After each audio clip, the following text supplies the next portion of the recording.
Well, good morning. Welcome to Singapore. It's day 4, which is my last full day here. We go home tomorrow, and we're going off down towards Sentosa Island. But we are struggling today. Our foot is absolutely buggered. I had 2 huge blisters on it. I put a couple of plasters on it. I popped the blisters, but it's killing me again this morning. So we will see how we get on. But anyway, Singapore, it's a beautiful day. We're going to get out. We're going to go to at least one of the sort of park areas and have a look around and show what we can do. Oh my God, it's worse today. I am absolutely agony. Jesus. You know. Okay, well, here we go. Not going to be a nice day then. Let's have to walk very slowly, carefully, and see how we get on. Lots of building going on in Singapore. Always squeezing in some more apartments. Alright, first step is to go to the MRT. Get ourselves down to everyday VivoCity. For those of you that used to watch, or that do watch, Living Like Lionel Swee, who's a Singapore YouTuber, everyday VivoCity used to be one of his catchphrases, really. Unfortunately, I used to watch him all the time. I actually really like him. I think he's a good, nice guy, good vlogger. But unfortunately, he's been in Singapore for, sorry, he's been in Thailand for quite a while now, and I just don't find the Thailand stuff as interesting as I do the Singapore stuff. Anyway, everyday VivoCity indeed. Off we go. So even though I have 2 big plasters on my foot, it's worse today than it's been in the last 2 days. So yeah, we're walking very slowly. We're walking with a kind of a limp. It's right on the back and the side of my heel. Big blisters. But we've got to go out, and unfortunately I chose today to be the day where I'm going to do lots of walking. If we can, we'll see how we get on. I was a very bad boy last night. I had plenty of food yesterday, let's be totally honest. I started off with kaya toast and half-boiled eggs and a cup of coffee. Then throughout the day I had, I think, 2 mango passion hibiscus frappes at a Starbucks. I also had the Michelin-starred chicken rice, soy chicken rice, which was bloody delicious. Then later in the afternoon I had a Five Guys burger, which was probably the most expensive burger I ever bought, with the biggest portion of fries I've ever seen in my life, which was just a waste. And then I'm lying in my little pod last night at about 10:15 editing the video from day 1 where I went to that ABC Nasi Kandar place, and I was looking at the food, and I just, at 10:30 I just put my clothes on and went down there again and got food, and I just thought, well, this is my last chance. I'm not going to be eating here again. So I got 3 different things. I got fish tikka, I got a prawn masala with plain naan, and I got those lovely chicken, I think they're drumsticks they're called, don't they? Again, absolutely bloody heaven. So by the time I went back to bed about 11:30, I was just this big fat bloaty lump. I was a happy, contented big fat bloaty lump, but that's not healthy. I worked so hard to lose all that weight, and then Singapore's just killing me with burgers and great food. Oh well. Right, we're going to have a look at the MRT and see where we're going. Anyway, so we're at VivoCity, which is a massive shopping mall. We're on the roof of it, and I love it up here because this is just Singapore all over. You know, you don't waste any available space. You make it somewhere that people want to go. So what we have up here, it's a nice place to walk around. I think there's some restaurants up here as well. It's been a while, obviously. I haven't been here for at least 5 years, so not sure exactly what is there.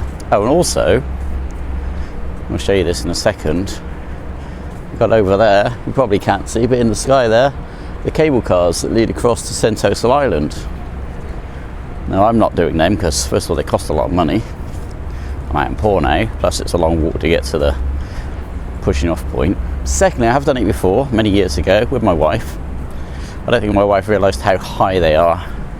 Well, in fact, I probably wouldn't have done it again now if I thought about it. They are bloody high over the water, look. So let's turn this around.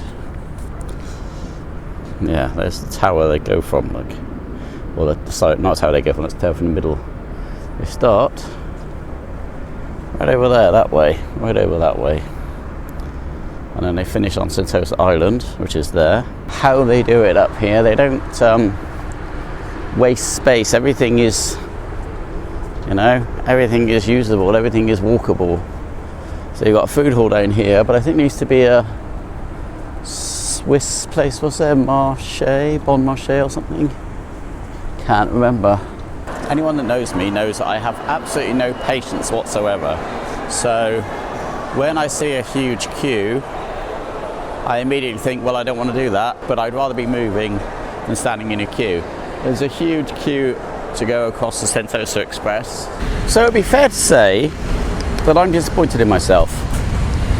I had my plans to come to Singapore and to go to all these different places.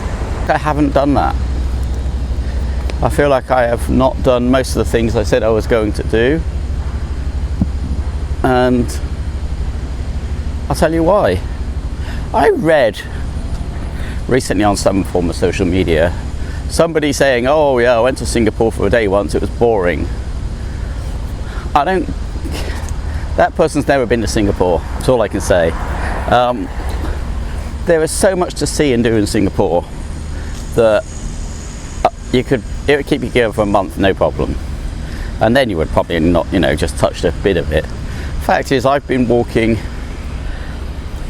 over 20,000 steps a day for the last 3 days, over 30,000 steps the other day, and I've done nothing and seen nothing. There's lots of parks in this country, and my plan was to go to a waterfront walk. I'm sure that I've been here before, but maybe I haven't, because I just come out the MRT station and I asked the guy which way to go to the park, and he said, oh, it's about a 20-minute walk. 20 minutes. So with my limpy foot, that's going to be a 30-minute walk. The sun is beating down, it's probably 32 degrees. I want to get down there, I want to see it. But now I'm a bit peed off that it's so far. So if you follow the herd, so I followed the herd. I'd seen, even one of the guys I follow, Paddy Doyle, when he was in Singapore, he went, oh, you've got to go to Gardens by the Bay and watch the night light thing. I've been to Gardens by the Bay in the daytime, actually inside, look at all the plants, and it's amazing. It's an amazing building, it's an amazing setup. The whole thing's stunning. The big beautiful tree things, the tree grove or whatever it's called, I mean, they're very cool, but they was cool in the daytime as they are in the nighttime. In the nighttime, I've got a load of lights going on and a load of 70s music, and there's a million people all squeezed in together, sitting down. I mean, it's free, but I'm not kidding. I walked away after about 6 minutes, and I'd been thinking about walking away for a good couple of minutes before that. All I'm saying is I don't think it was worth it. I wouldn't trail myself or my family all the way there again just to go and watch those lit up things at night. There are much better things to do in Singapore, often they're to do with food. I have been going crazy for food. I've just had a very disappointing pizza at VivoCity, but that was just in like a, you know, a cheap little thing. And yeah, it was probably, apart from the fact it had pepperoni on it, but not much. It's probably as bad as anything I've had in Malaysia, so. But the fries were really good.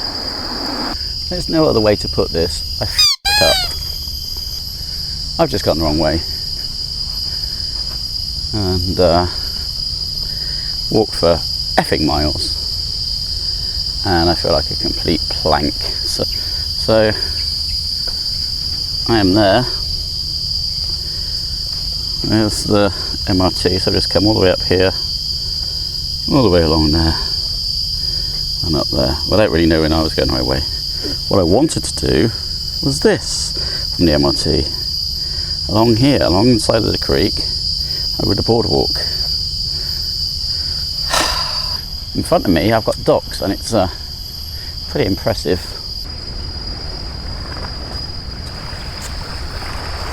So here's the docks.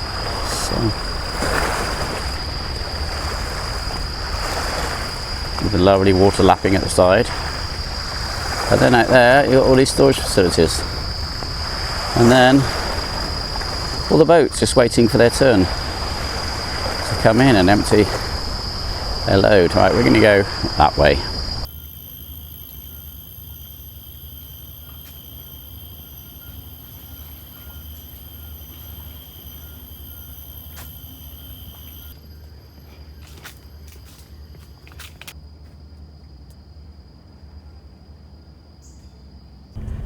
So, if you're truly rich, if you're super rich, this is where you have a boat. And that's the kind of boat you would have. So, imagine that. You've got your boat down here, you live in one of these, out on the waterfront, or one of those up there. What a cool building. If I was rich, and I could put a place here for me and my family and I. Oh, look at that one. Sexy silver boat. Yacht. What is it, cruiser? I don't know what they are. Bloody huge, and yet compared to those two white things, that looks tiny. And that'd be more than enough for me. So yeah, you could live here, right in the great part of Singapore. I cannot think of a nicer part of the world to live in, honestly.